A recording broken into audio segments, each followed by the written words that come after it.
Oi pessoal, tudo bom? Boa noite.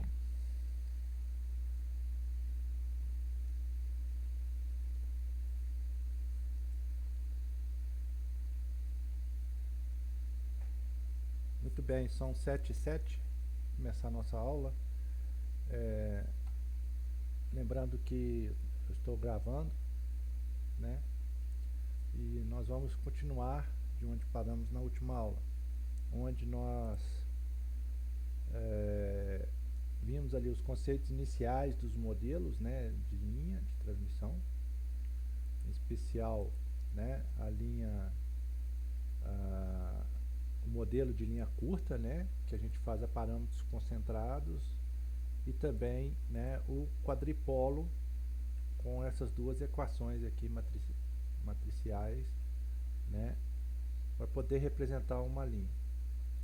Hoje a gente vai então ver aí o modelo de linha média, né?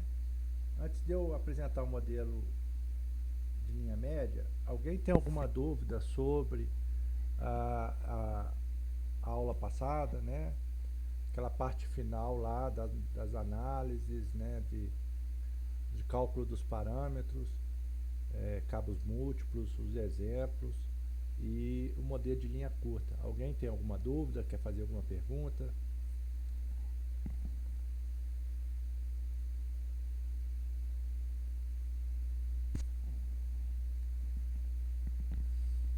Ok. É, esperar o Pedro.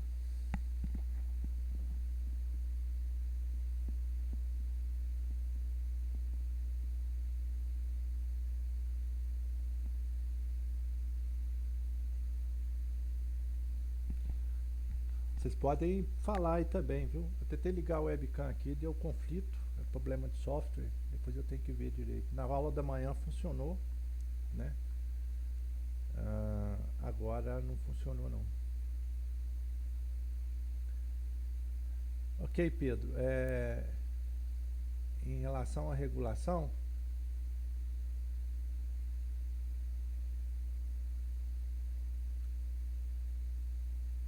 essa é uma pergunta ou você está afirmando uma hipótese?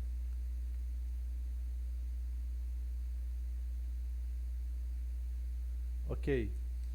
Vamos pensar aqui, ó.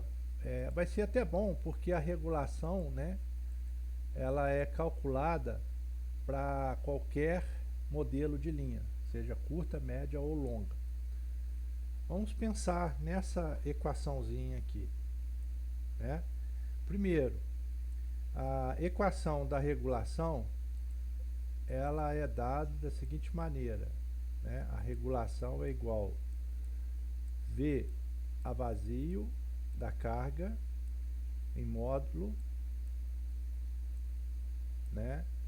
Menos V a plena carga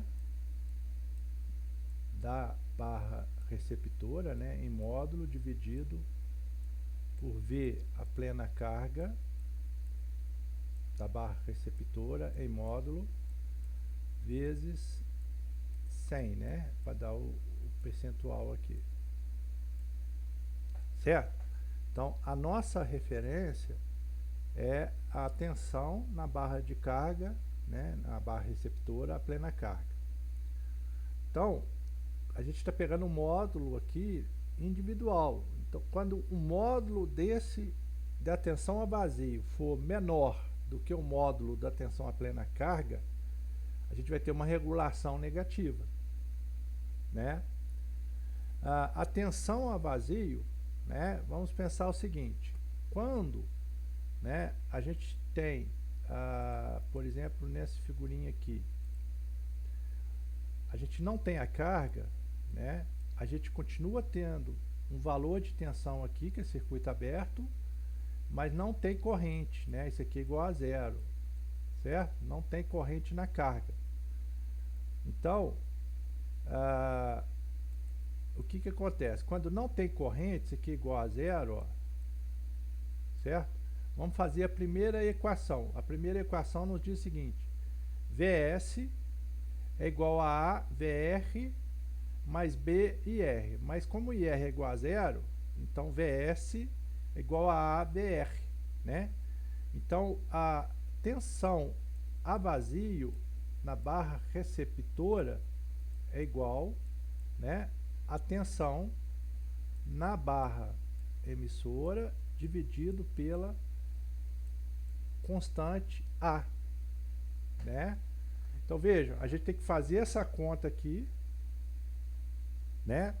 E um módulo disso aqui é igual ao módulo disso aqui, né? Como nós vimos na aula passada, que o modelo de linha curta, né, nos fornece um A igual a 1, tá vendo? A tensão a vazio na barra receptora, o A igual a 1, é o próprio VS, certo? Aí a sua pergunta, por que ocorre valores negativos?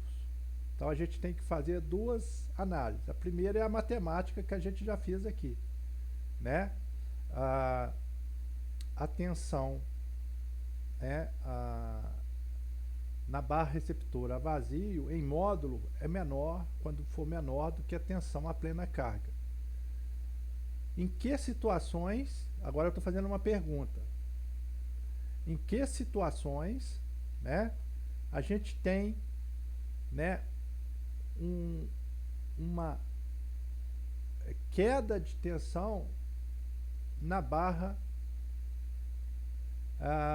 emissora, né? Lembrando que na realidade é o seguinte, quando está vazio a gente tem uma tensão, quando a gente coloca a carga no sistema, no barramento, essa tensão aumenta. Em que situações isso ocorre?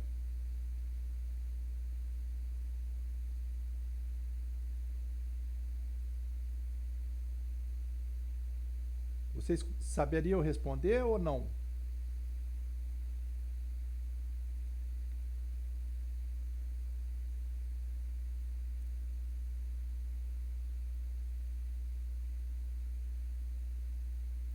Pode falar, Riz, se tiver com o microfone. Não, quando a carga é indutiva, né? O que acontece?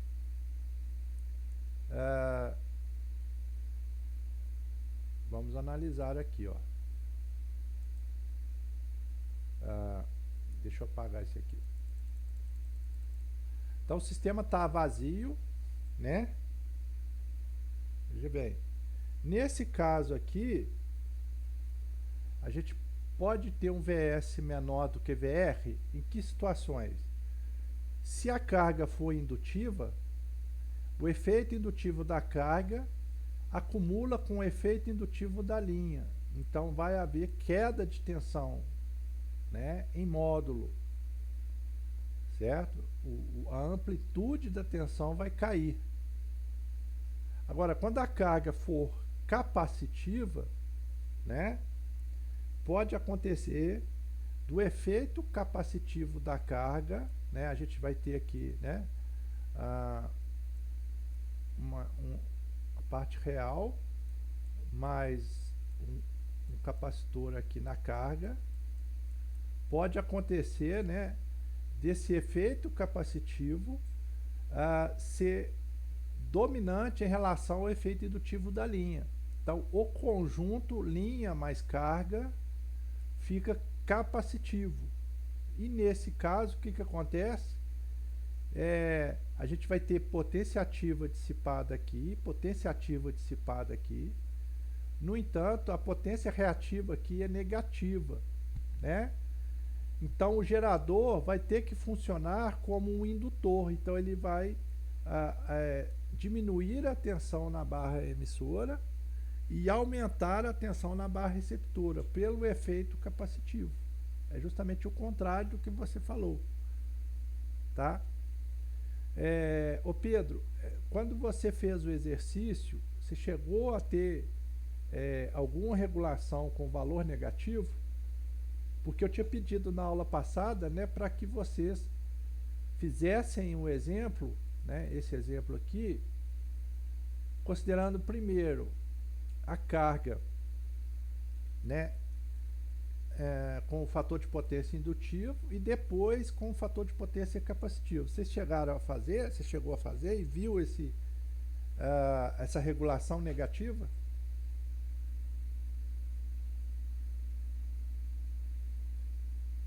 Né? E foi quando a carga estava com fator de potência capacitivo, não foi?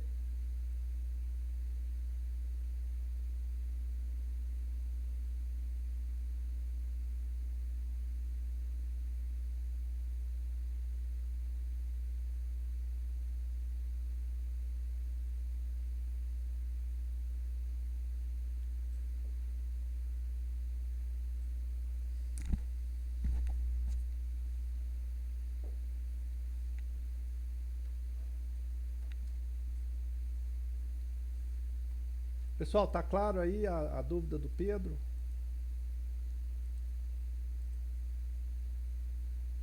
Essa equação aqui, ó, VR a vazio é igual a VS sobre A, vale para qualquer modelo de linha, porque a gente está aplicando, a gente tirou essa equação, né, das equações genéricas aqui do quadripolo, considerando IR igual a zero. Então isso é válido para qualquer linha de transmissão, qualquer modelo de linha.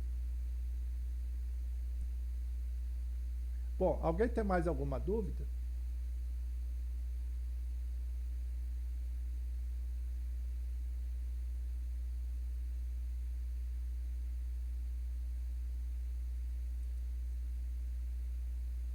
Então vou continuar aqui, né? Então a gente vai começar a ver hoje, agora, né, um modelo de linha média. Bom, o modelo de linha média ele é usado para representar linhas de transmissão, né, conforme o nome diz, que tem um comprimento médio entre 80 e 250 quilômetros. Vejam que aqui a gente nem está dando ênfase para o nível de tensão, né? Quando a gente tem, né, um comprimento médio, né, dessa ordem, o efeito capacitivo da linha ele começa a ser bastante significativo, né? Então a gente tem que representar esse efeito também no modelo de linha. Então, para isso, a gente considera, né, a metade do valor agrupado. Então veja, a gente vai usar parâmetros concentrados, né? Então a metade do valor agrupado da capacitância é considerada em cada barra. Então a gente põe a metade do efeito aqui, ó, na barra emissora e a outra metade, né, na barra receptora. Então a gente está considerando aqui todo o efeito capacitivo da linha concentrado dessa forma, né? A resistência e a reatância a gente considera também como parâmetro concentrado, né? E é só um elemento aqui que é o elemento série, né? Então, resistência e indutância são efeitos, né, na linha, conforme a gente viu, série, longitudinais, e a capacitância é radial, é shunt, né? Então, esse modelo aqui, ele é chamado de modelo pi, porque lembra a letra grega pi, né? E por que a gente usa esse modelo? Porque a maioria dos programas profissionais, 99%, utilizam a análise nodal. A análise nodal é aquela análise, né, que vocês vão fazer agora na lista 2, que a gente fez na unidade 1, né, os exemplos que a gente viu uma aula, em que a gente aplica lei de Kirchhoff da corrente em cada nó e ali, né, coloca na forma matricial e extrai a matriz admitância de barra do sistema. Então, esse modelo ele não adiciona nó no sistema, então ele é bom para análise nodal. No entanto, se a gente estivesse trabalhando com análise de malha, a gente teria 3 malhas, uma malha aqui, uma segunda malha aqui e uma terceira malha aqui, né? Então, basicamente, a gente está adicionando essa malha do meio aqui. Então, esse modelo não é adequado se o método de análise de solução for o método de malha, né? No caso, quando for método de malha, a gente pode usar o modelo T. O modelo T, ele basicamente funciona da seguinte maneira. A gente tem aqui a barra emissora e aqui a barra receptora. Opa, a barra receptora. Então, no meio da linha, a gente coloca aqui o efeito capacitivo, concentrado em um único elemento, aí distribui a metade do efeito resistivo e indutivo aqui. Então aqui a gente cria um nó e aqui a outra metade do efeito resistivo e indutivo. Então esse é o modelo T, porque lembra um T. E a gente tem duas malhas, uma malha aqui e uma segunda malha aqui. Então esse modelo a gente utiliza para, né, análise por malha. Né? Aqui a gente tem Z da linha dividido por 2, né? Aqui Z da linha dividido por 2. E aqui dividido por 2.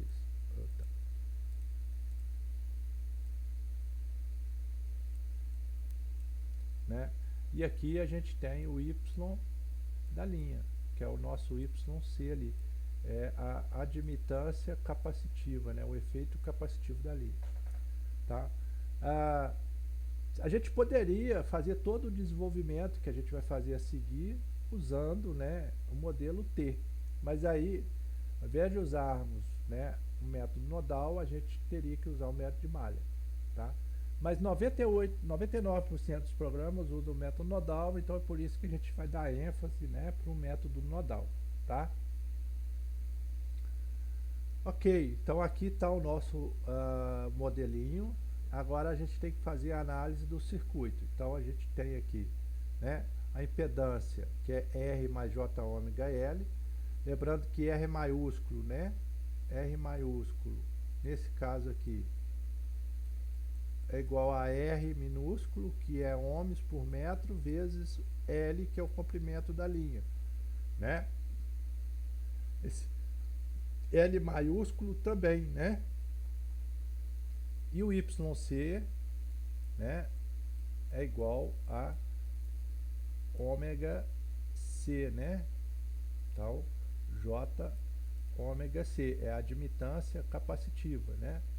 Então, vezes L. Aqui você tem o C minúsculo, né? Deixa eu consertar aqui. Tem o C minúsculo. Vou pôr o C maiúsculo aqui, depois eu faço ali. Ômega C, J ômega C, né? E o C é o C minúsculo que a gente aprendeu na aula passada, né? Nas aulas passadas, onde a capacitância por fase, né? Depois de aplicar a transposição, depois de aplicar componentes métricos, então é C vezes L. Aqui é capacitância por unidade de comprimento, né?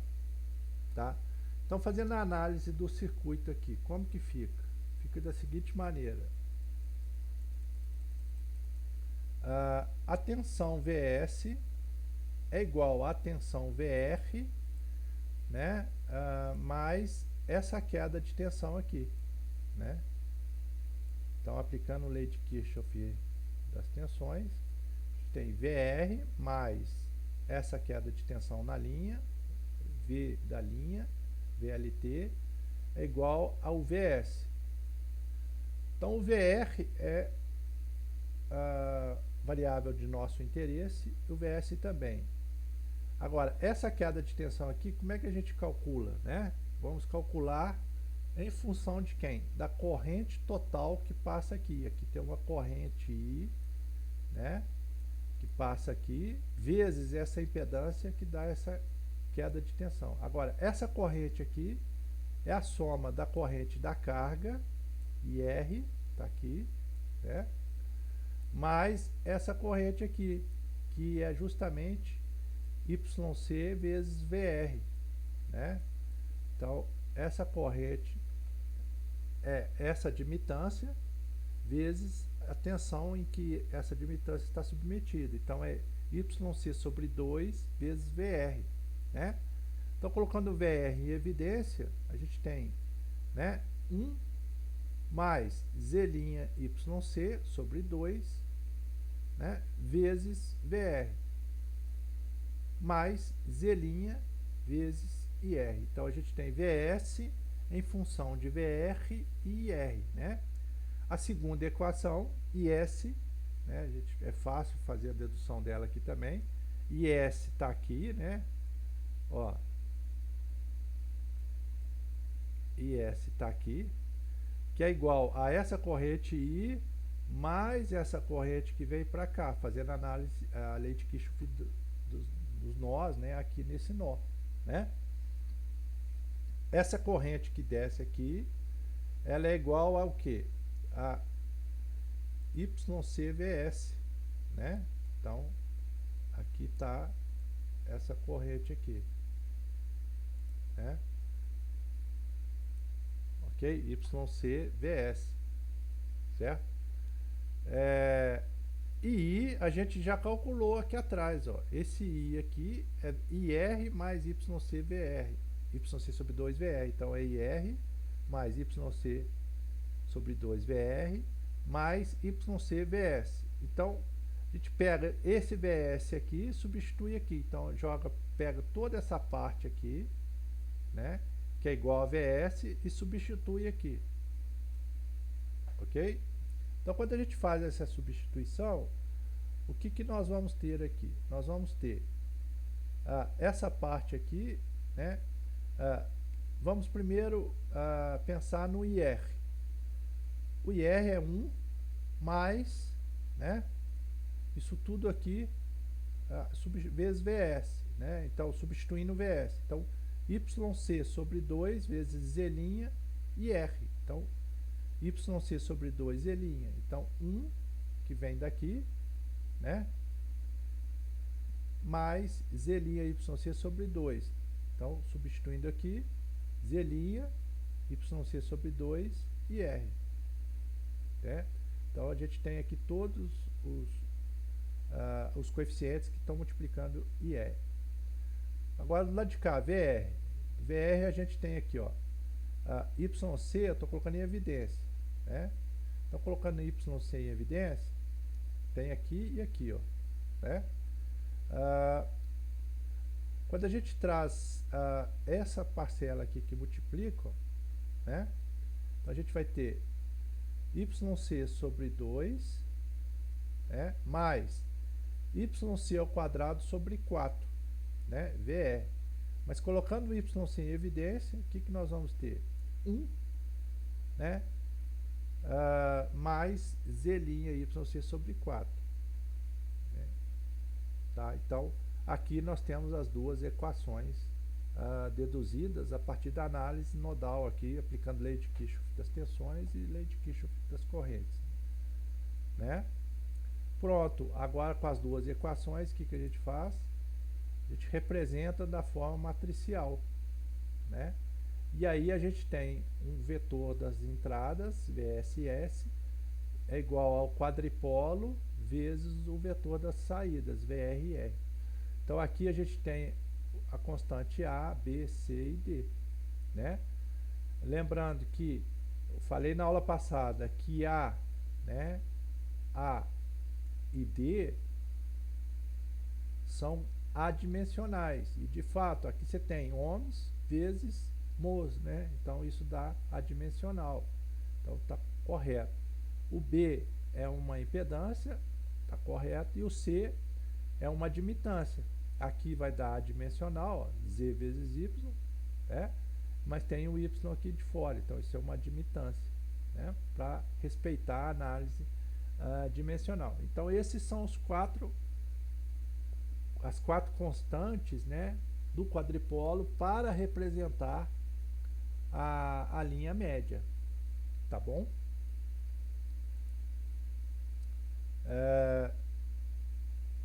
Alguma dúvida, pessoal, até aqui? Tá tranquilo? Foi fácil de acompanhar aí?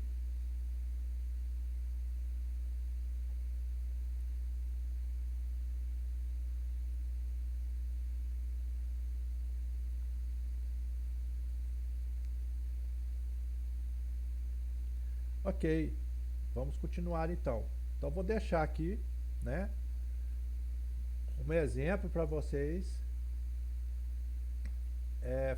fazerem em casa. Veja que, deixa eu ver aqui, o exemplo está diferente, né? Depois a gente faz o outro exemplo também, só que a gente precisa do valor da capacitância. Mas enfim, vou deixar o exemplo 2.7, façam em casa, né? Lembrando que aqui é carga trifásica, então tem que dividir por 3 para achar o valor por fase. E aqui é tensão de linha, então tem que dividir por raiz de 3, né, para achar a tensão de linha dessa linha de transmissão. De novo, considerar que a tensão de 325 kV, está até errado aqui também, né, é na barra receptora, tá? Então é na barra de carga, tá ok? Então, para a gente fazer a análise, daria para fazer, caso essa tensão, se ela estiver na barra emissora, ou seja, olhando o nosso circuitinho, deixa eu limpar ele aqui. Olhando esse circuito aqui, né, nós como operadores do sistema, nós não temos controle direto nessa tensão aqui. Nosso controle é na tensão nos terminais do gerador, né? Então a gente teria que, na prática, considerar que aqui tem 325, né? E aqui vai ter um outro valor a depender dos efeitos indutivos e capacitivos. Pode ser menor em módulo ou maior, conforme a gente já viu, né? Então, assim, na prática, a gente tem a corrente da carga, né, e a tensão do gerador. Então a gente teria que fazer o seguinte: vir aqui no quadripolo, né, substituir aqui o valor da corrente, né? A gente não sabe o valor da tensão, mas a gente sabe o valor da tensão no gerador. Então a gente sabe o VS, o VR não sabe, sabe o IR. Então a gente calcula o VR aqui, né, a partir do IS. Então dá para fazer isso usando a equação também, na prática, tá? Mas no nosso exemplo aqui, nós vamos considerar que isso aqui é igual ao VR, né, que é a tensão nominal na carga. A potência aparente está aqui, 270 dividido por 3 dá 90 MVA por fase, né? Usando aqui a tensão, a gente acha a corrente IR, tá? Lembrando que tem que trabalhar com fasores, né? Tem que trabalhar com módulo e ângulo, não é só módulo, né? Só módulo é só na regulação que a gente usa. Aqui na análise da linha tem que usar o fasor tensão e o fasor corrente. Pode ser em PU ou não. Aqui eu nem estou dando em PU, né? Eu estou fornecendo o enunciado nas grandezas, né, das variáveis, nas unidades das variáveis, não em PU. Tá? Então fica aí o 2.7 para que vocês façam em casa e tragam as dúvidas, tá? De novo, eu acho que vale a pena vocês resolverem esse exercício uma primeira vez manualmente, né? Aí ver se tem dúvida conceitual, se tem dúvida ali de interpretação e tudo, a gente discute. Não teve dúvida, resolveu, achou que estava correto, pega o Scilab, né, que é free, ou quem tiver o MATLAB, pega o MATLAB, joga no MATLAB, né, as equações, né, as variáveis, né, os valores. Vocês estão acostumados a trabalhar com MATLAB e Scilab, né? Aí faz primeiro com o fator de potência indutivo, depois faz com o fator de potência capacitivo, depois pega o 0,8, varia até a unidade, né? Vê o que acontece. VR está constante, IR está constante, né? Mas vê o que acontece com VS, IS ver o que acontece, né, com a potência aparente do gerador, o que acontece com a regulação, né, quando o fator de potência for se modificando, a gente tiver alguma variação do fator de potência aqui, né? Ok? Vocês podem também fazer algumas brincadeiras, né? Ah, se for 100 km, se for 160, e aí ver o efeito que o comprimento tem, né? Às vezes pode aumentar a tensão, às vezes pode reduzir, vai depender do combinado dos parâmetros com o comprimento. Então, é interessante fazer uma rotininha no Scilab, porque aí vocês fazem essas mudanças, já fazem os cálculos, né? O cálculo a gente usa o computador, e aí vocês interpretam os resultados, vê se está coerente, né, com os conceitos que nós aprendemos lá em circuitos 1, circuitos 3, em eletromagnetismo. Tá bom?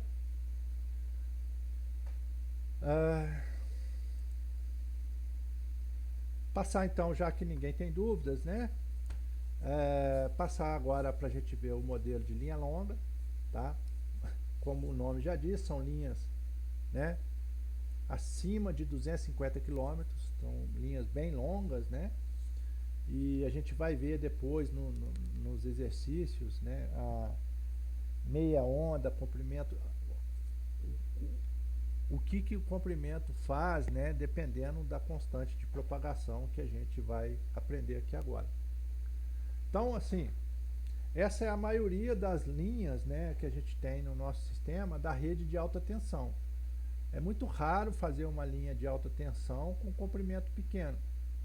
Algumas exceções, algumas restrições locais ali, né? Mas normalmente as linhas de alta tensão, 230 ou mais, né, elas são longas, tá? E aí, quando tem esse comprimento elevado, a gente não pode mais usar o conceito de parâmetros concentrados, porque a gente vai correr o risco de errar muito, né?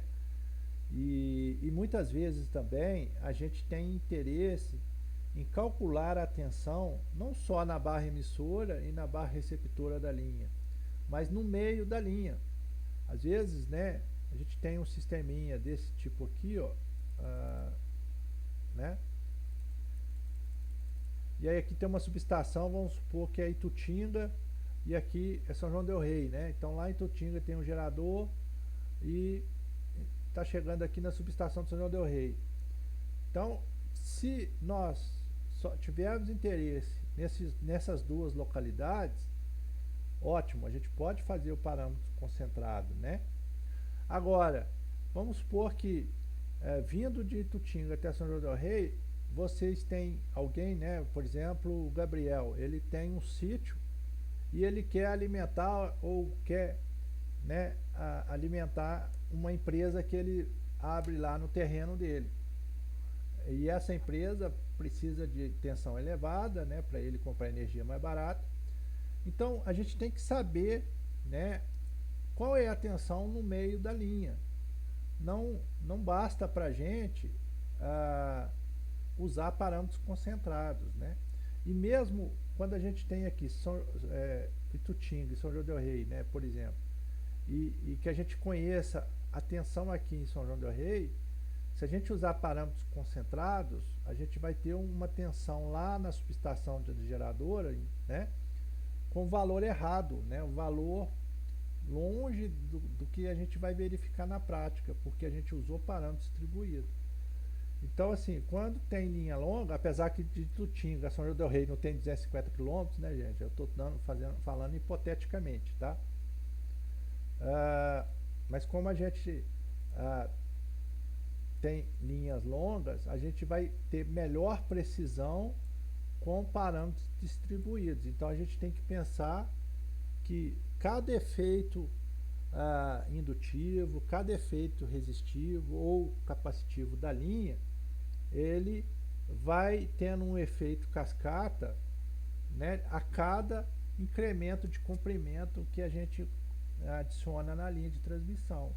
Então a gente vai utilizar a impedância série, né,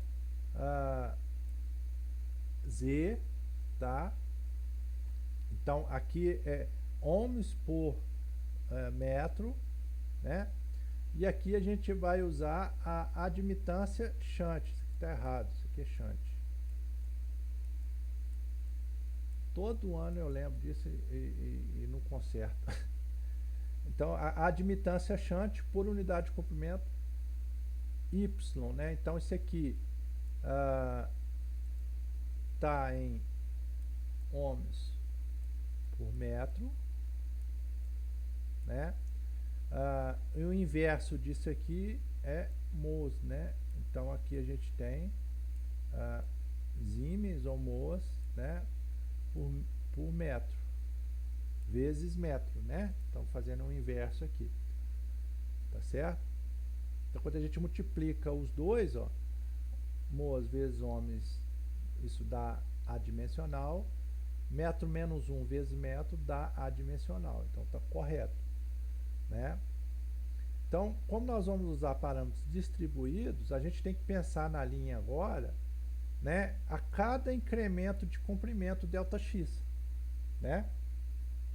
Então, como que a gente faz a análise agora para a gente chegar nas equações do circuito? Primeiro, aqui na barra receptora, né, X é igual a zero. Então, a nossa posição referência é a barra receptora. À medida que a gente avança aqui no sentido da barra emissora, o X ele vai aumentando até chegar ao comprimento L da linha, né? Então esse ponto aqui é um ponto X qualquer no meio da linha, e esse ponto aqui é X mais ΔX, né? Porque a gente está fazendo um incremento, né, da posição. Então, e aí a gente considera metade, né, do efeito capacitivo aqui. Na realidade não é metade não, é o efeito capacitivo aqui, né, Y ΔX, o efeito indutivo aqui, Z ΔX.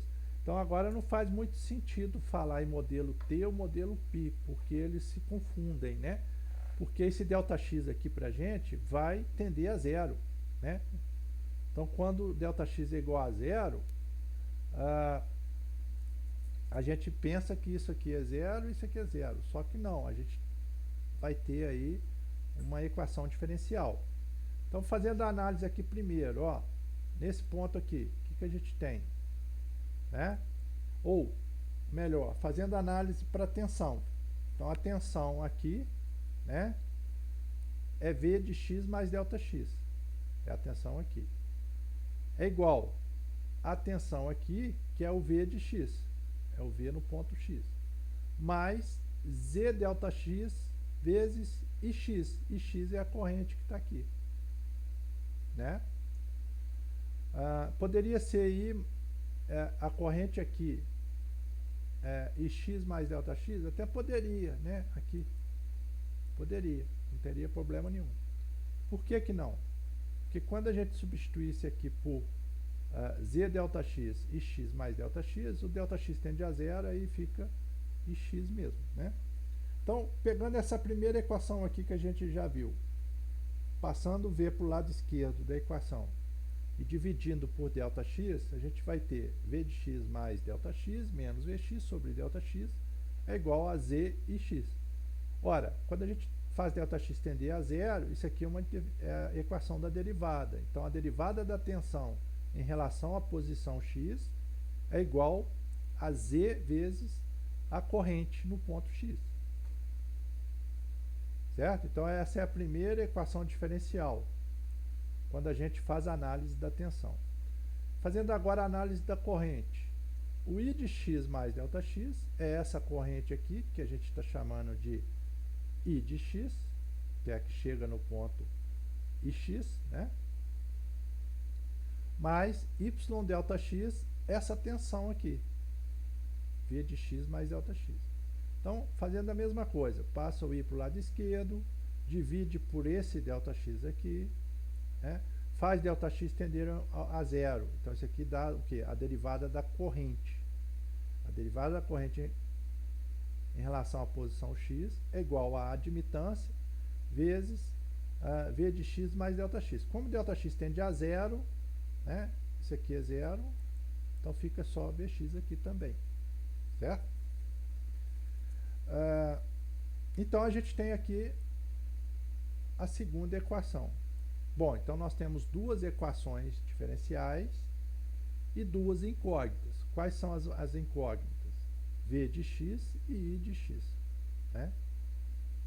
Então, derivando uma segunda vez as duas equações, né, eu pego essa equação, derivo aqui e derivo aqui, né? Pego essa equação, derivo aqui e derivo aqui. Então, vamos ver o que isso acontece. Derivando de novo, atenção, em relação à posição, nós vamos ter, né, a derivada segunda da tensão em relação a x é igual a z vezes a derivada primeira da corrente em relação a x. Mas a derivada primeira da corrente é igual a yvx, então eu posso substituir por isso aqui. E é justamente isso, né, que a gente faz aqui. A gente pega esse valor aqui, que é a derivada primeira da corrente, deriva por yvx. Eu substituo, né, por yvx. Então aqui a gente tem a primeira equação diferencial, né, de segunda ordem, que é a equação da tensão. Fazendo o raciocínio análogo, né, para a corrente, então a derivada segunda aqui, ó, a gente deriva aqui de novo, né, a derivada segunda da corrente em relação a x é y, a derivada primeira, mas a derivada primeira é zik, né, então eu posso pôr aqui yzix é igual à derivada segunda da corrente, então a derivada segunda é yzix, né, então aqui tem a segunda equação, né? Então aqui a gente vai usar primeiro esse produto aqui, zy ou yz, né? Aparecem nas duas equações. É o que a gente chama de constante de propagação gama ao quadrado, né? Então isso aqui é a constante de propagação ao quadrado, tá? Veja que essa constante de propagação ao quadrado, ela é adimensional, porque aqui a gente tem tensão, né? E aqui tem tensão. Então, esse aqui tem que ser um número adimensional. E a gente viu que é aqui atrás, né? A gente viu que é adimensional, certo? Então,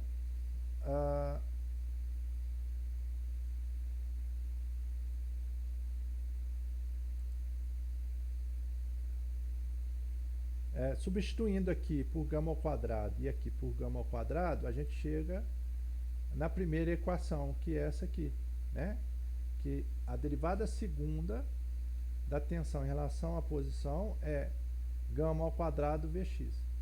Essa equação aqui, quem é bom aí de EDO? Quem estudou EDO aí bem a fundo, sabe bastante de EDO? Essa equação aqui é a equação... Como é que é o nome dessa equação?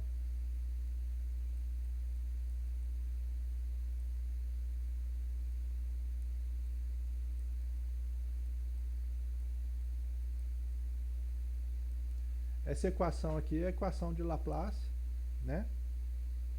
A equação diferencial de segunda ordem de Laplace. Vocês já devem ter visto em eletromagnetismo e provavelmente deve ter visto em outra disciplina, que ela é muito comum, né, na prática. Então ela é capaz de representar muitos fenômenos na prática aí que a gente encontra, né? E essa equação de Laplace, se vocês pegarem lá o livro de equações diferenciais, né, o livro vai nos dizer que a solução característica dela é dessa forma aqui, né? Por quê? Qual variável, né, ou qual equação Vx em que a segunda derivada dela é uma constante vezes ela? Tem que ser uma equação exponencial, né? Só a exponencial é que quando a gente deriva que a gente vai ter né? E quando deriva duas vezes, que a gente vai ter uma constante vezes a própria equação, né? Então, a gente tem aqui A1 e A2, né, que são incógnitas ainda, e aqui uma família de equações que são soluções, né, desse problema, dessa equação diferencial aqui. Então, para a gente achar para a nossa linha de transmissão, a gente precisa, quais são os valores de A1 e A2, a gente precisa de uma condição inicial, né? E a condição inicial que a gente vai adotar é olhar o modelo, né, e falar o seguinte: para x igual a zero, nós temos a tensão VR e a corrente IR. Então, VR de zero, aliás, desculpa, deixa eu apagar aqui. V de zero, né, a tensão no ponto zero é igual a VR. E a corrente no ponto zero é igual a IR. Isso a gente sabe da prática, né? Que a tensão e corrente na carga né, em x igual a zero. Então, para achar quais os valores de A1 e A2, a gente tem que adotar a condição inicial, né, que é quando x igual a zero. Tá? Quando x é igual a zero, veja bem, a gente vai ter aqui, ó, e elevado a zero é 1, né? Mais e elevado a menos zero, que é 1. Então, a gente vai ter aqui VR, né? que é VR, que é V no ponto zero, é igual, né, a 1 mais a 2, né? E quando a gente tem a outra equação, né,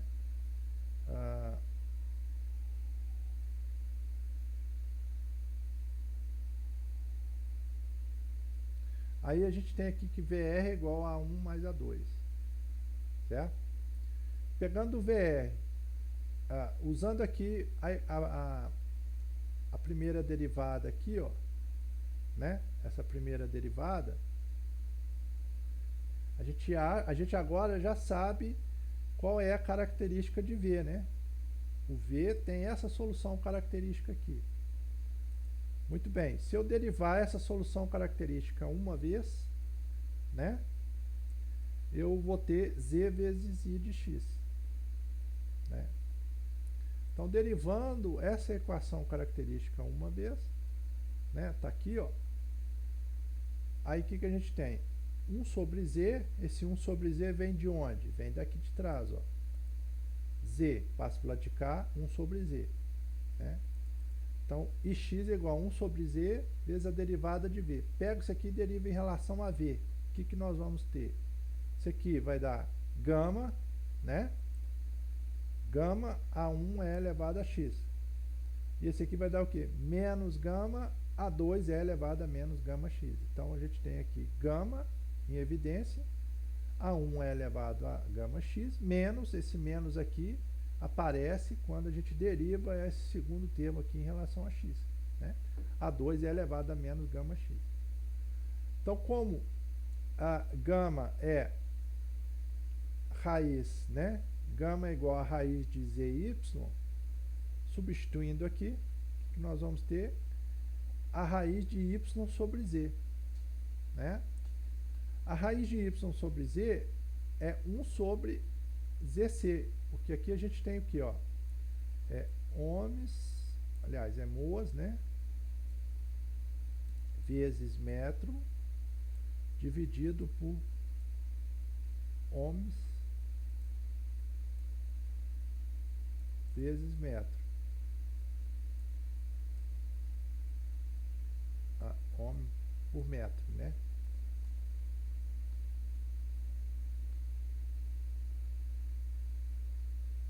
Então, quando a gente faz essa conta, isso aqui vai dar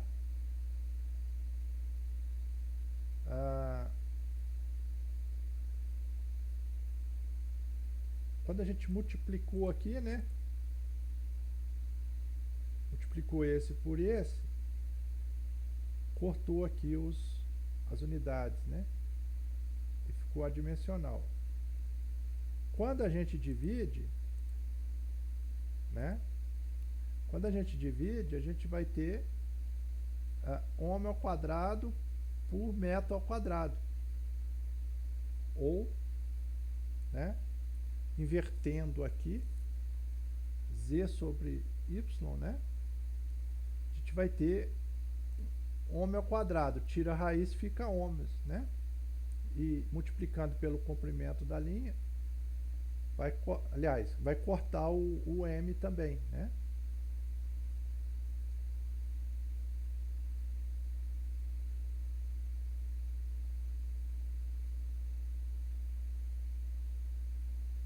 Não vai cortar a unidade de metro, não. Vai ficar metro ao quadrado. Então, vai ficar ohms por metro ao quadrado, né? Então, vai dar a impedância característica, né?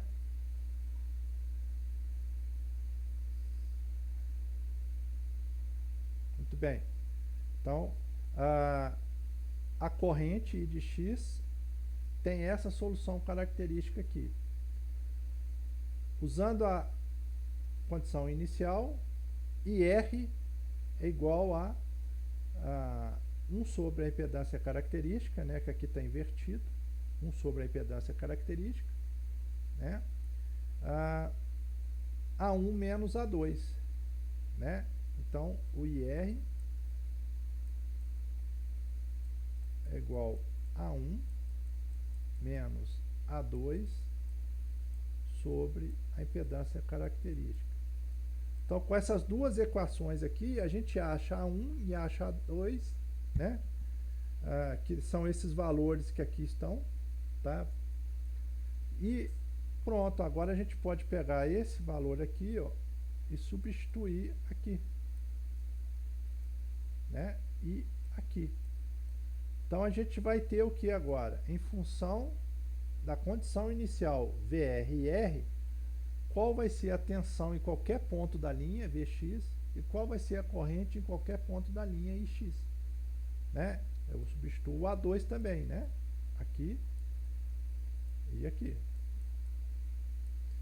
Tá? Então, pronto. Agora nós temos aqui duas equações, né? Onde a gente pode calcular a tensão e a corrente em qualquer ponto da linha, e essas variáveis serão, né, a consequência aqui de VR e R. Aí colocando aqui, a gente tem VR aqui e VR aqui. Colocando o VR em evidência, o que nós temos? Ó, VR sobre 2 E elevado a menos gama x, né? Isso aqui é gama. Aliás, E elevado a gama x, mais VR sobre 2 E elevado a menos gama x. Então fica aqui, ó, E elevado a gama x mais E elevado a menos gama x sobre 2 vezes VR. Colocando o IR em evidência, VR sobre Z, ó, IR sobre 2, né?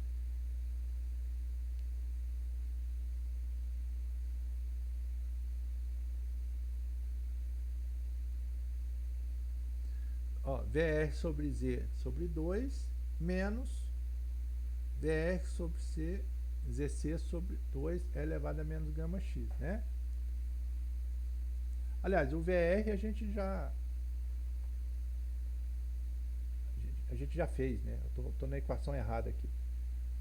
Então, 1 sobre ZC, então estou pegando esse ZC e colocando aqui de fora, E elevado a gama x menos E elevado a menos gama x sobre 2 vezes VR, né? E E elevado a gama x está aqui, menos E elevado a menos gama x está aqui, sobre 2 e R. Então, essa equação aqui, ou essa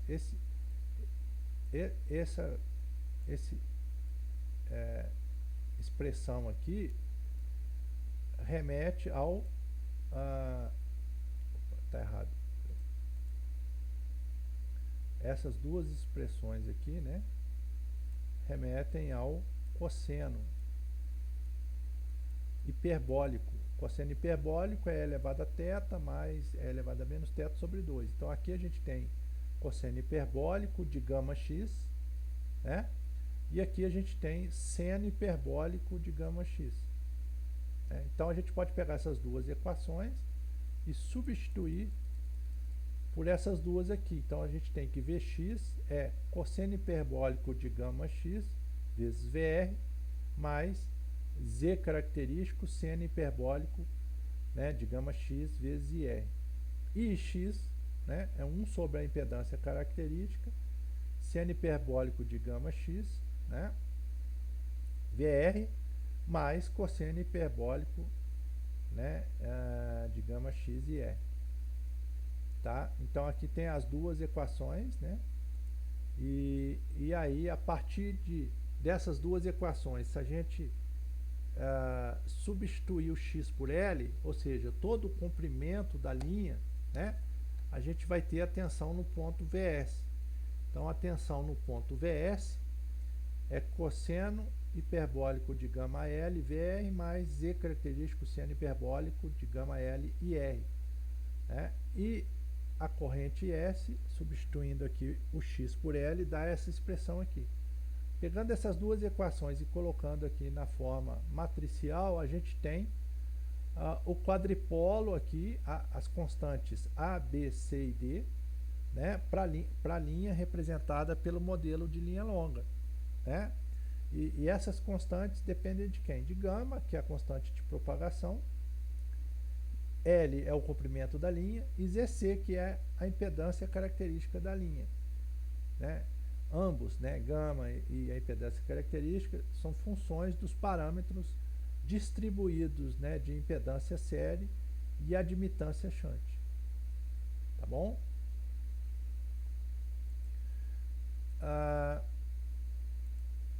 Aqui, se a gente quiser, né, achar só o quadripolo, a gente pararia aqui. Mas imagina na prática, né, quando a gente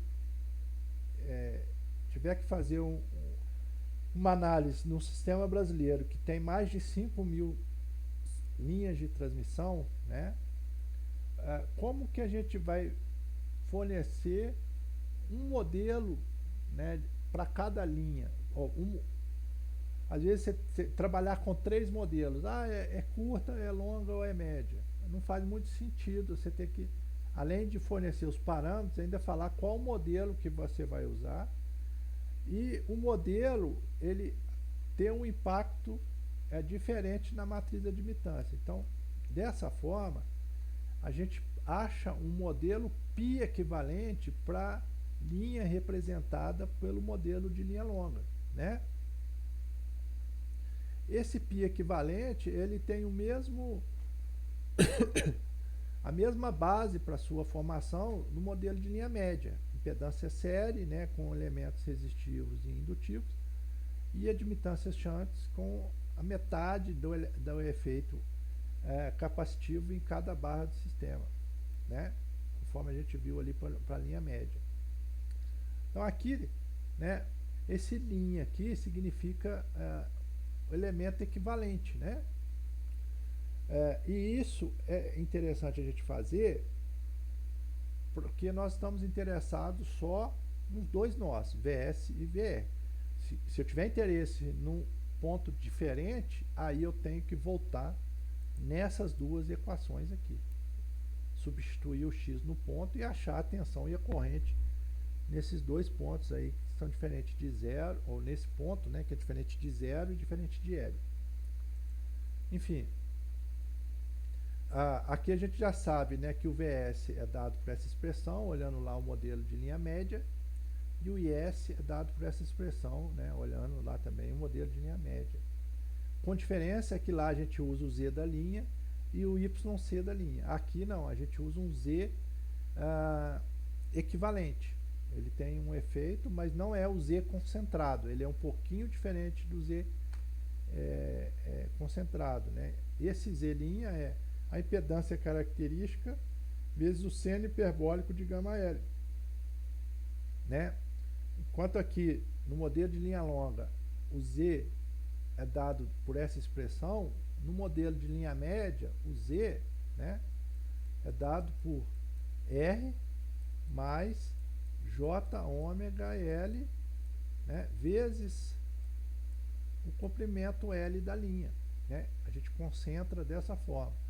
Aqui é diferente, é Z seno hiperbólico de gama L, né? E esse y sobre 2 aqui é igual a esse valor aqui, ó, né? É fácil a gente fazer essa dedução, né? Onde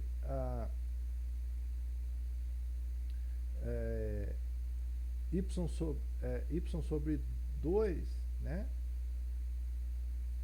é 1 sobre z cosseno de gama L menos 1. De onde que vem isso aqui? Né? Vem daqui, ó. Né? Na realidade vem daqui.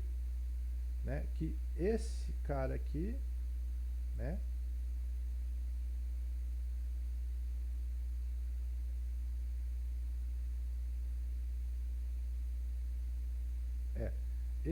esse elemento aqui é o D. Isso aqui é igual a D. Que para linha longa é, né, cosseno hiperbólico de gama L. É o D. Está aqui o D. Ó. Cosseno hiperbólico. Então, 1 mais Z equivalente, Y equivalente sobre 2 é igual a cosseno hiperbólico. Então, usando essa expressão, a gente chega aqui. Y sobre 2, né? É 1 sobre Z equivalente, né? Cosseno hiperbólico de gama L menos 1. Aí, fazendo aqui as continhas, a gente chega na tangente aqui, que Y equivalente sobre 2 é 1 sobre a impedância característica tangente de gama L sobre 2. Né? Então, aí, o que acontece? Para eu fornecer para um programa, né, que vai fazer uma análise nodal, usar um programa de fluxo de potência, calcular a matriz de admitância automaticamente, eu já faço essa conta aqui para a linha longa e forneço esse elemento. Né? Faço essa conta aqui para a linha longa, forneço esse elemento aqui. Então, o padrão de entrada de dados da linha longa fica exatamente igual ao padrão de entrada de dados da linha média, né? Onde nós temos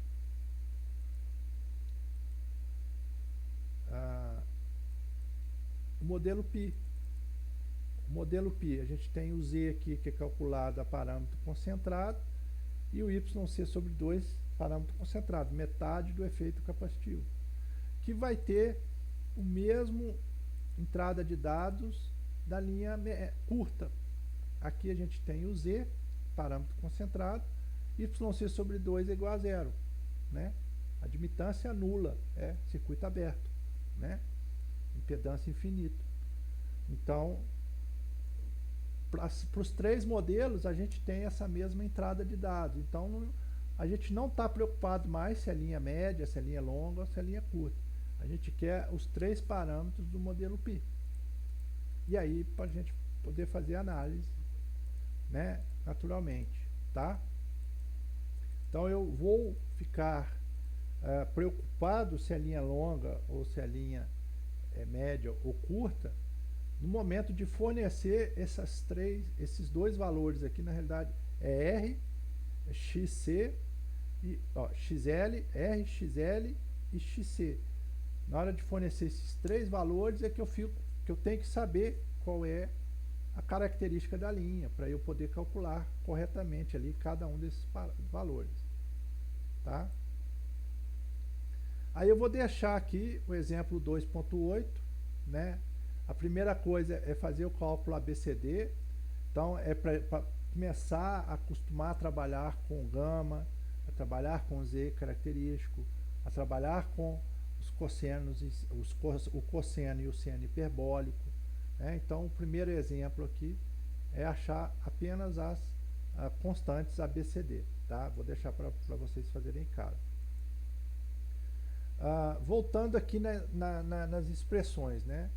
Essas foram as expressões finais que nós obtivemos ali atrás, e elas são ditas, né, como as equações exatas, porque é o modelo mais preciso que a gente tem para representar a linha de transmissão, modelo matemático, né, mais preciso. Ele é a parâmetro distribuído, né? Então, vamos fazer algumas análises do ponto de vista físico, do ponto de vista prático, né? E também algumas do ponto de vista matemático aqui. Primeiro, gama.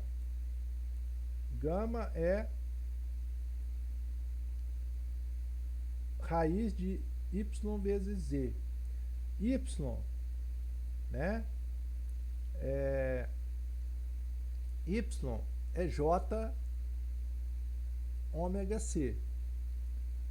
Z é R mais J ômega L. Então, fazendo o produto dessas duas grandezas, a gente tem um número complexo. Então, gama, que é a constante de propagação, né, é um número complexo que a gente representa aqui por alfa mais J beta. ZC também é complexo, porque o que é ZC? Né? A impedância característica é a raiz de um número complexo dividido por outro número complexo. Então, isso aqui vai dar um número complexo, né? Então, a gente tem sempre que pensar nisso também, tá?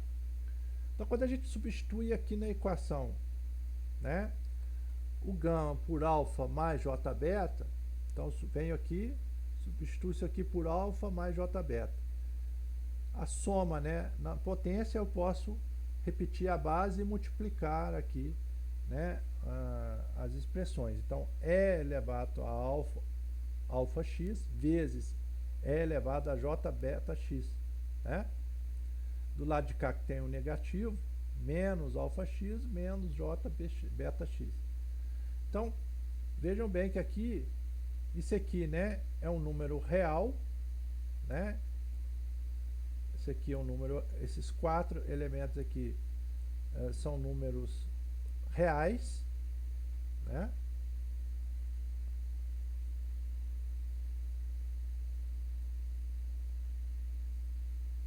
Porque alfa é a parte real do gama, né?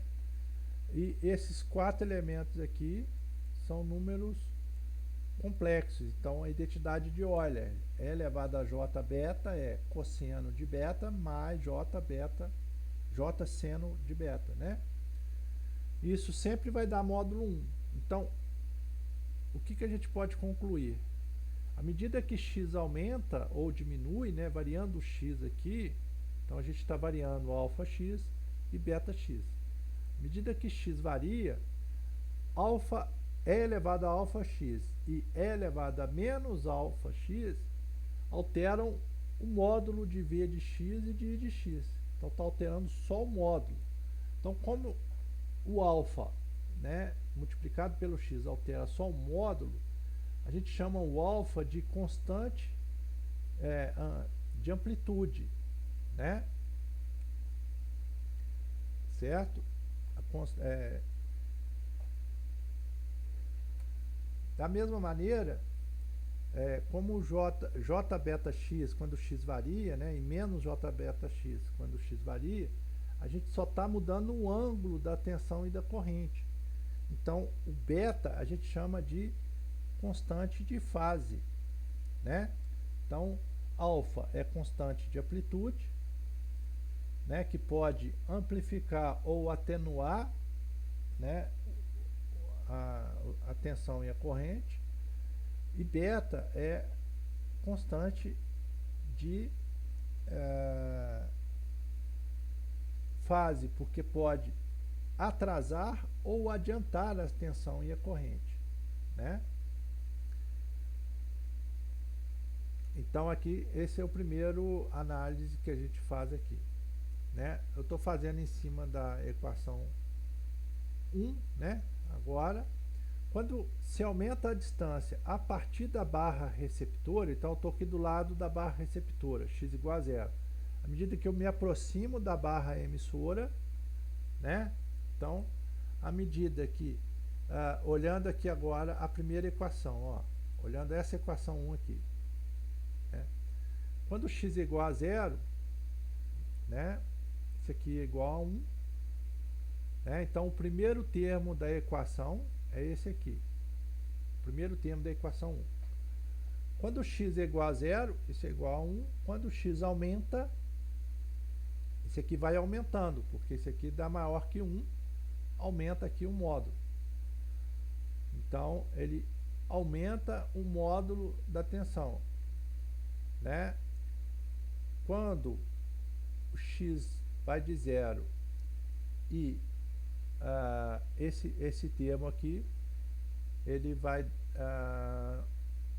avançando, né? Ele acelera, o ângulo é positivo, né? Então ele está avançando. Então, quando aumenta a distância, o primeiro termo cresce em amplitude e avança em fase, né? Quando o deslocamento é o contrário, que vem da barra emissora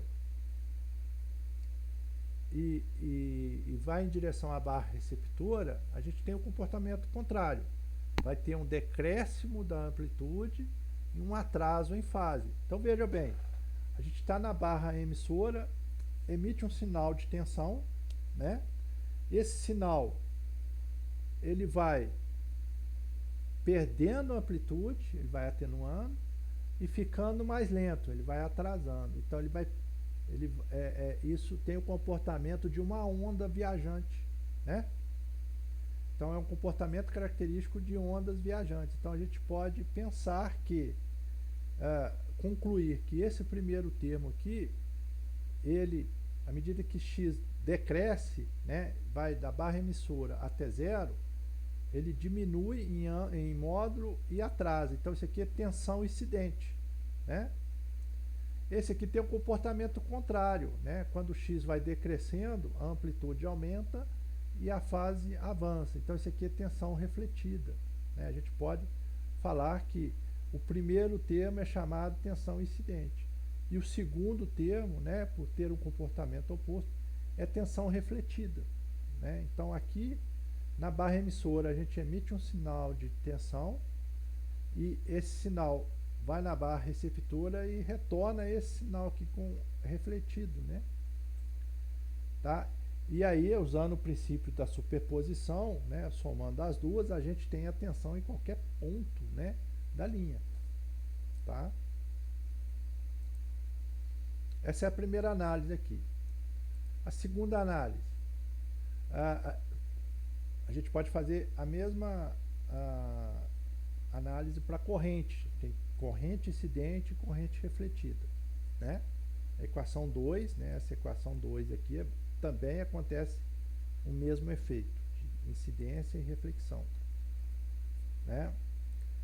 Agora, uma coisa que é muito usado na prática, né, linha plana ou linha infinita, tá? O que é uma linha plana? É uma linha que tem ligado na sua barra receptora a impedância característica. Então eu venho aqui, aonde está a nossa carga aqui, ó,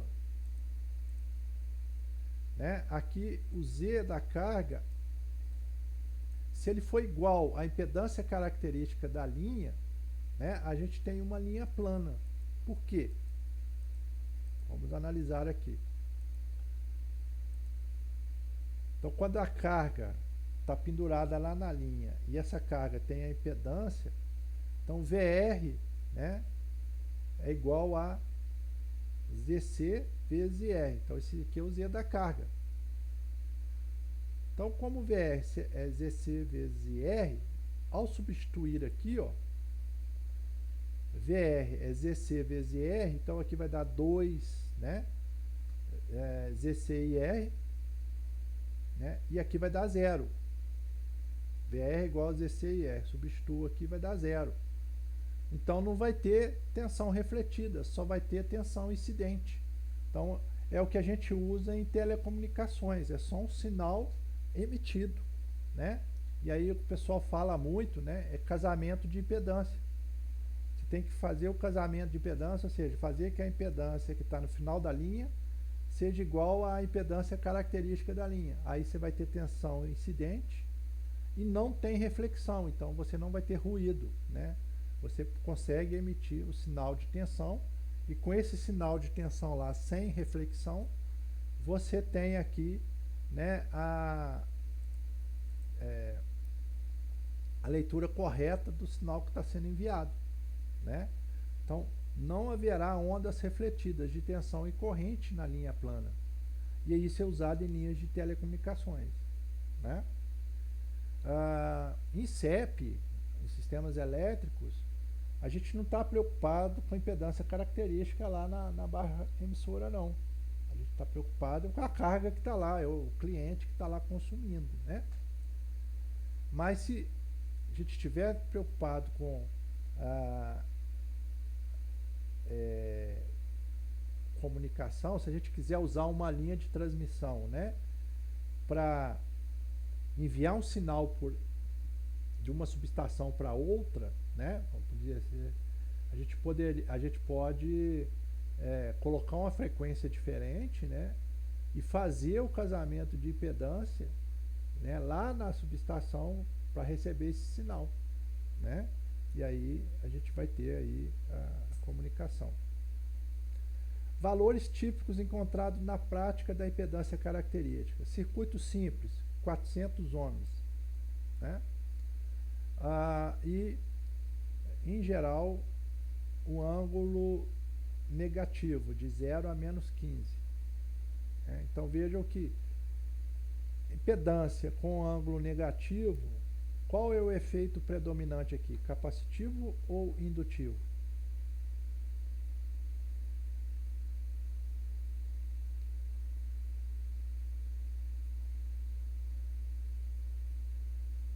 Capacitivo, né? Se for circuito duplo, né, em paralelo, a impedância divide pela metade, né, e o ângulo permanece o mesmo aqui entre 0 e menos 15, né? Então isso esse aqui, né, é mais ou menos um valor típico encontrado na prática para linhas de transmissão, não linhas para comunicação, né, linhas do CEP, linhas longas. Então vejam que para linha longa, o efeito capacitivo ele é predominante. Por isso que tem sempre banco de indutores na subestação para compensar esse reativo capacitivo gerado aí na linha, né? Outra análise, a linha ligada à impedância característica, ou seja, a linha plana, né, possui fator de potência constante em todos os pontos, né? Então a gente pode concluir isso claramente, ó. Aqui é uma constante, né? Aqui também é um valor real, né, que depende de x, e aqui está a fase beta. Beta que fala para a gente o ângulo de fase, né, da tensão. Olhando a equação da corrente, aqui a gente tem um valor real, aqui um valor real também, e aqui a fase, né? Então a gente tem que a tensão é uma constante, um valor real vezes E elevado a J beta, né? E a corrente é um K2 E elevado a J beta. Então vejam que não há, né, defasamento entre tensão e corrente, né? Eles estão em fase. Então o fator de potência ele é constante ao longo de todos os pontos da linha. Tá? Não é que o fator de potência é unitário, não. Ele pode ser diferente de 1, mas ele é o mesmo ao longo de toda a linha. Tá?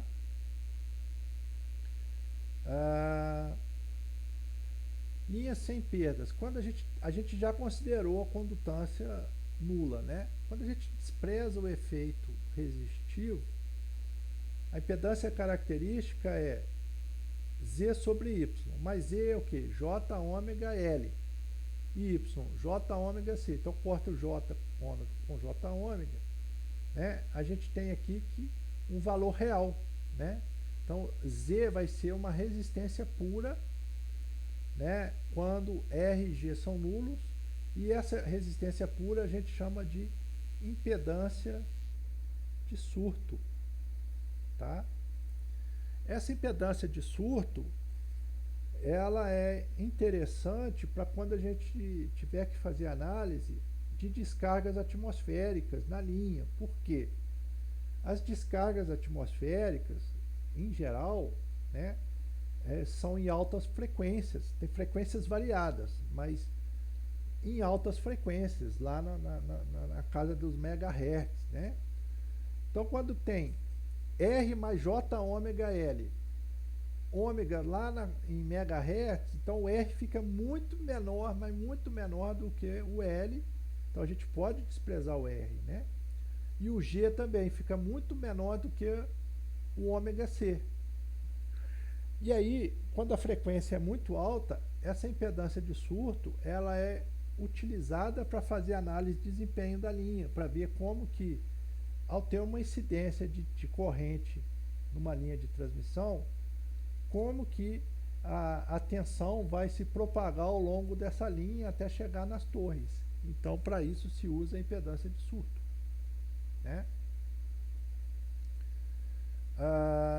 Então, é o que eu falei aqui. Outro termo que é muito usado na prática é o termo SIL, né? Que é o carregamento da impedância de surto. Esse SIL, muitos engenheiros, né, gestores, planejadores, utilizam desse SIL aí para fazer análise, né, de viabilidade da linha, porque o que é o SIL? Representa a potência fornecida por uma linha a uma carga resistiva pura igual à sua impedância de surto, né?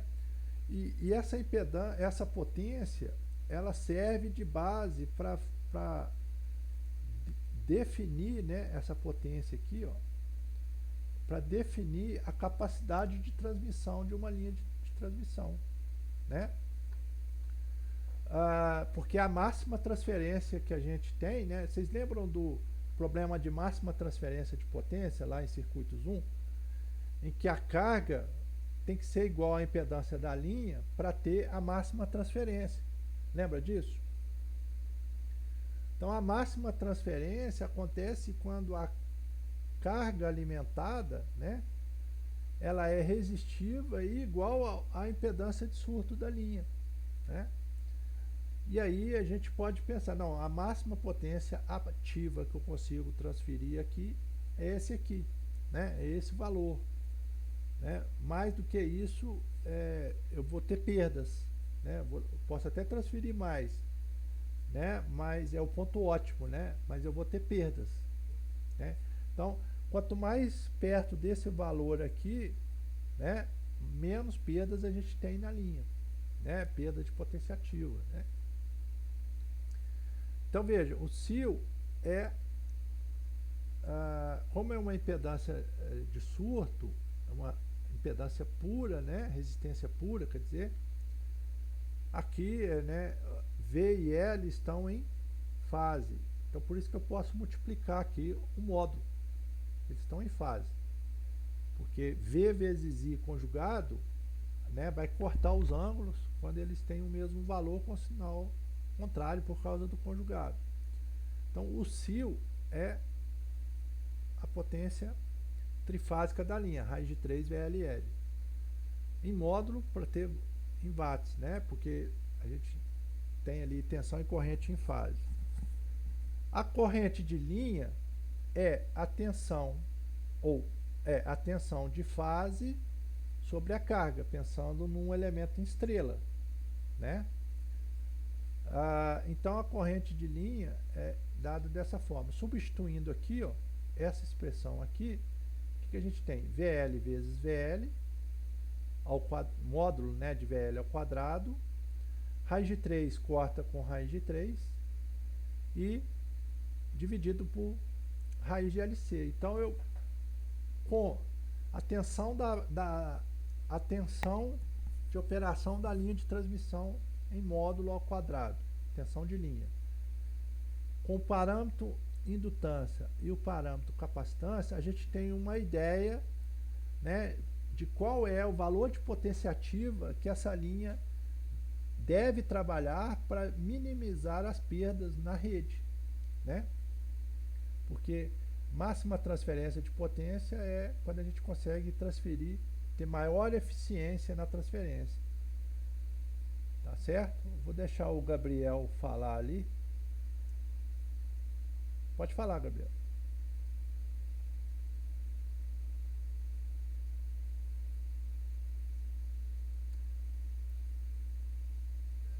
Pessoal, o microfone tá chiando ou tá bom?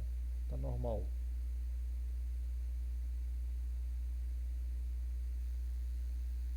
Ah, ok.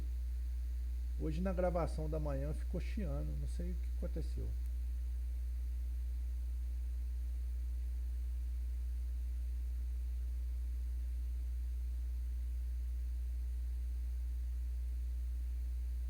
Olha, a pergunta é, como a impedância de surto está relacionada a descargas atmosféricas, existe alguma relação do SIL com aterramentos? Como enviar o máximo de energia para o aterramento ou algo assim? Olha, essa parte de análise de descargas, como é em alta frequência, né? Não é em regime permanente a 60 Hz, é alta frequência e é transitório, a gente tem que usar equações, né? As equações diferenciais ali. Eu não sei dizer para você se existe alguma relação com o SIL, mas eu acho que não. Olha só, o SIL é um valor de potência ativa, está em watts aqui, ó. Ele é um valor, né, em que para uma determinada frequência, né, na realidade é para qualquer frequência, né, porque a gente cortou a frequência aqui, né. Eu acho que para qualquer frequência ele é o valor que a gente busca para transferir o máximo de potência da barra emissora para a barra receptora. Tá claro isso?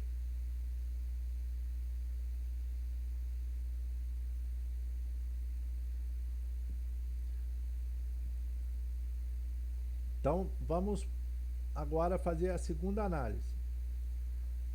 Primeiro, para calcular o SIL, né, L e C são constantes. Então, isso aqui, que é a impedância característica,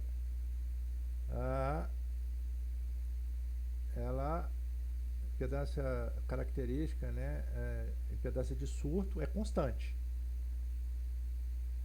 Então, o que varia? Varia a tensão da linha. Então, veja bem, quando a gente tem uma linha, deixa eu pegar o desenho aqui inicial, deixa eu limpar ele.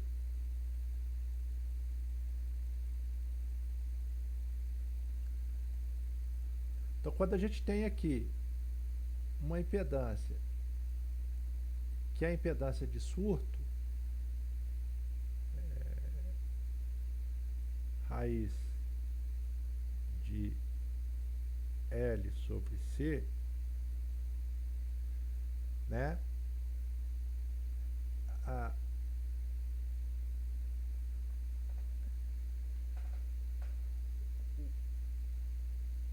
A potência ativa que chega aqui na barra emissora, receptora, é a potência com maior eficiência, a máxima transferida desse ponto para cá. Porém, esse SIL depende da tensão de operação da linha. Quando cai, veja bem, quando cai uma descarga no meio da linha, o que acontece? Essa corrente aumenta, né? E há um aumento dessa tensão. Então o SIL não faz mais sentido para mim aqui, porque a tensão está variando. porque é transitório, entendeu?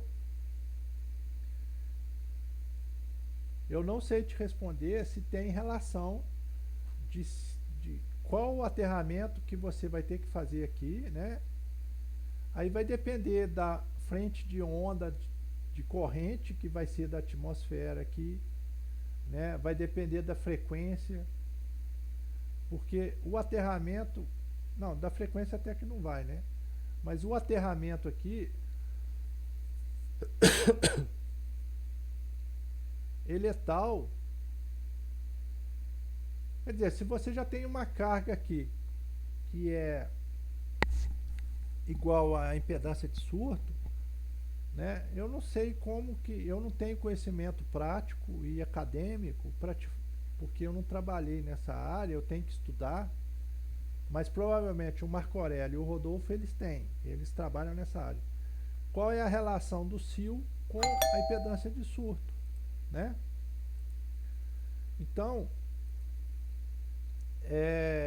o mais importante aqui pra gente, quando a gente está falando do sil, ô Gabriel, é que a tensão aqui é a tensão de operação, mas ela é constante pra gente, porque mudando a transferência em baixa frequência ou em regime permanente lá na barra emissora, no gerador, né, a tensão aqui na carga não vai mudar, a gente vai tentar manter ela na nominal. Agora, quando cai um raio na linha, há uma propagação dessa corrente que gera uma sobretensão na linha, então a tensão varia. Aí eu não sei te explicar, eu tenho que estudar isso com calma, né? Não é a minha expertise aqui nessa área não, entendeu? Minha área é de regime permanente. Você queria comentar alguma coisa? É o que você está estudando na sua iniciação, né?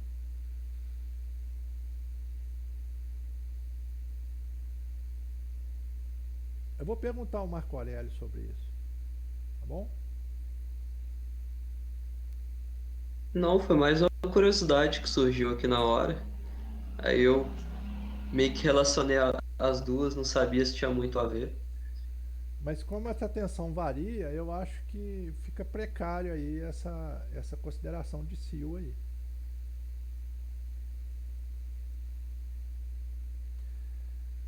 A última análise nossa aqui é a seguinte: se a linha estiver a vazio, né, IR é igual a zero, né? A gente viu lá que I de zero é igual a IR, né?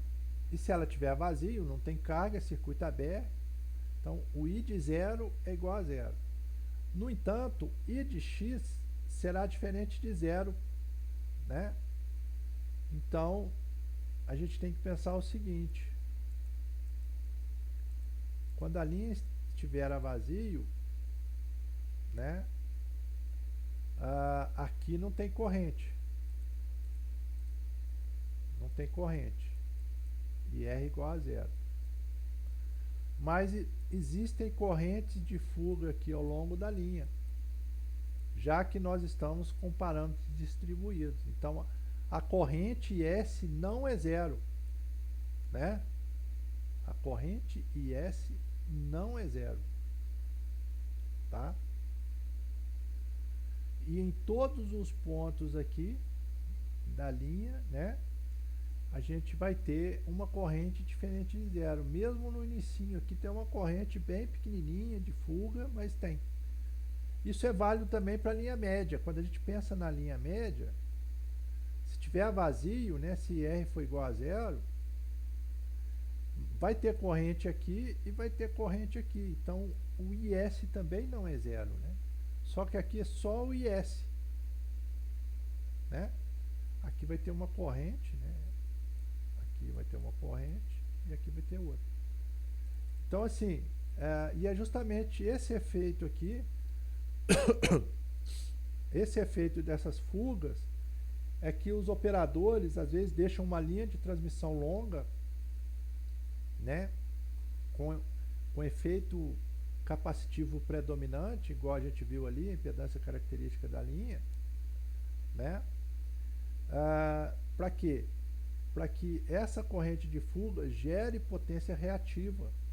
E essa potência reativa, ela volta para o sistema e faz compensação com cargas indutivas, sem ter a necessidade de a gente adicionar banco de capacitores, né?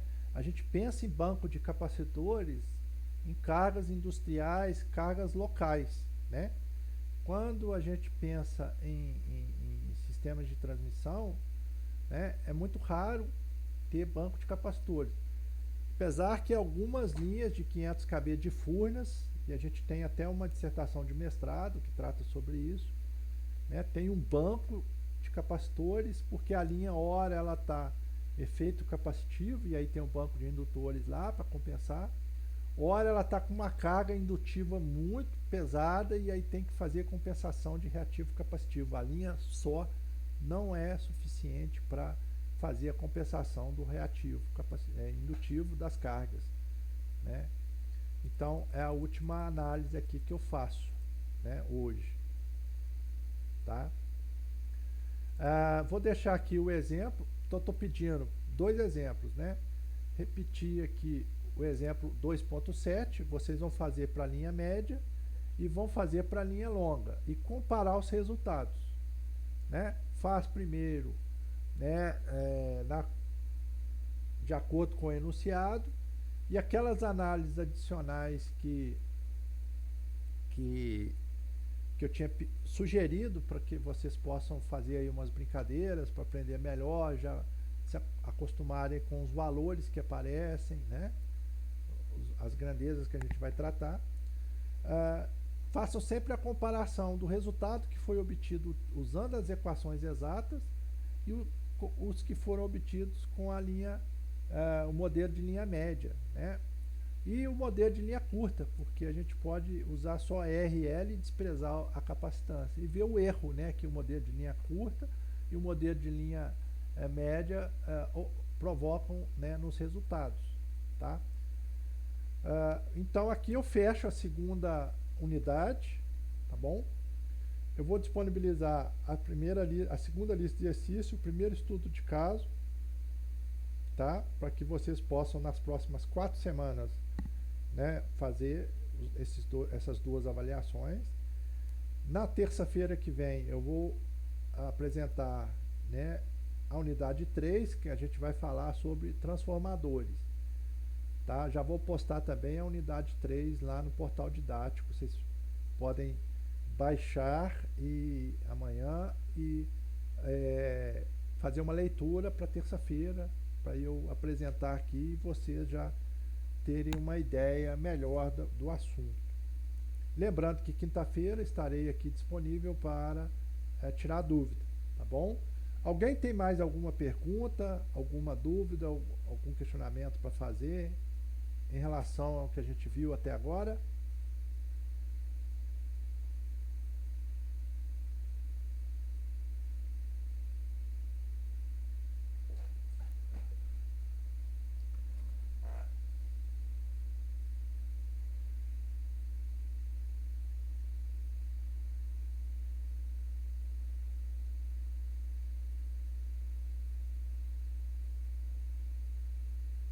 Bom, então vou encerrar a aula, tá? Tentem estudar aí bastante, tragam as dúvidas na quinta-feira. Esse assunto é muito legal, eu acho ele muito, muito interessante, é aplicado, né? É coisa que, se vocês forem trabalhar dentro de uma concessionária, vai ser o dia a dia, né? Se for numa transmissora, então, né? A gente tem muitas empresas transmissoras no Brasil, e principalmente agora com a ideia de desestatização, né, podemos dizer assim, de colocar transmissoras para concessão ou para vender mesmo, né? E é um mercado de trabalho legal, interessante, que pagam bem. É difícil, não é fácil entrar, né? Mas vocês, né, vão sair, eu falo isso pela minha experiência, que eu sou egresso aqui da UFSJ, eu formei a graduação aqui, né? Mas vocês vão sair, né? E não vão deixar a desejar em relação às outras universidades. O que a gente tem de dificuldade aqui na nossa região é que a gente não tem empresa para fazer estágio cedo, né? O nosso mercado aqui é ruim. Mas vocês indo aí para grandes centros, vocês vão ter aí muitas opções para trabalhar e é interessante, é engenharia, né? É análise de circuitos, tem análise econômica, tem análise também de direito, né? Às vezes tem que estudar o que a ANEEL coloca como regra, então é bem interessante, né?